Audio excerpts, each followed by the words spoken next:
All right, legendary Chicago Cub Ernie Banks was an inspiration and iconic figure here in Chicago, but since his death last month, there's been nothing but fighting amongst his family members.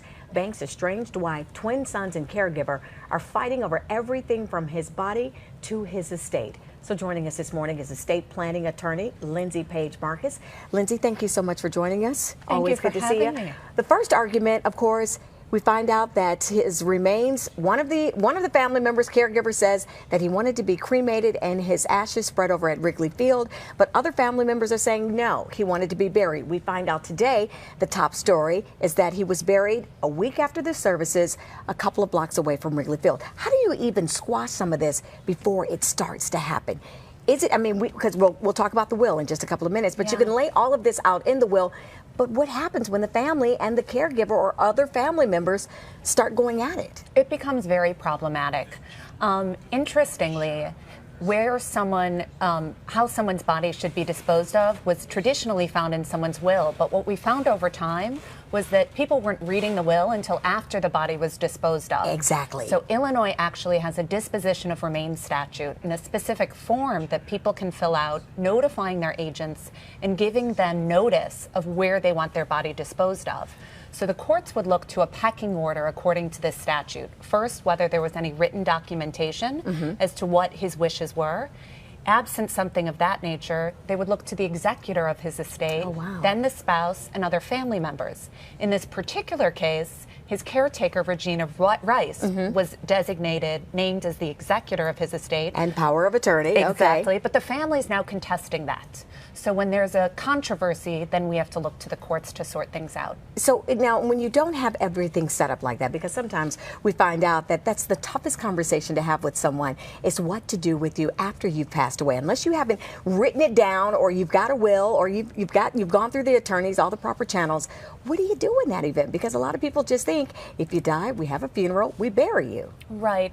Well, oftentimes it's interesting. There have been discussions, whether they've been explicit or implicit, or there's a tradition in the family.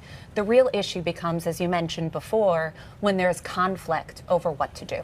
Okay, so now what about power of attorney? We find out that the twins feel as if there was a will before 3 months ago when apparently Ernie sat down and had a conversation with his caregiver, Regina Rice, and they feel like they are being duped right now.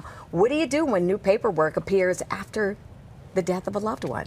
Well, what most people don't know is that the power of attorney terminates with the individual.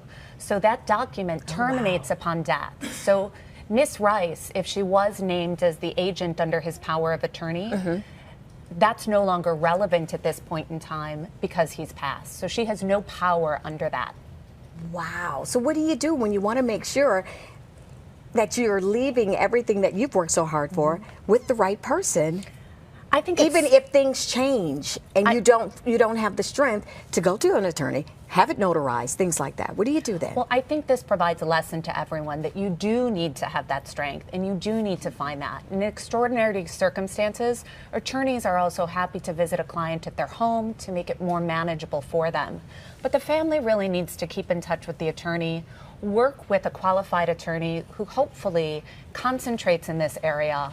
And we have a statement real quickly we're going to read here. I am making provisions under this will for wife or my children, not for a lack of love and affection for them and for reasons best known to them. This is coming from, of course, Cubs legend. But when you have a statement like this from Ernie Banks, or when you've written down, a loved one has written down something specific that they want, doesn't the court have to honor that? Doesn't the family have to honor that? Or it's definitely a factor that the courts will look to, because the statement that you referenced is actually pulled from Mr. Banks's will. Right. One of the issues that we have in this case is that although Mr. Banks passed away of a heart attack, it's my understanding that his death certificate also referenced dementia as being a contributing factor.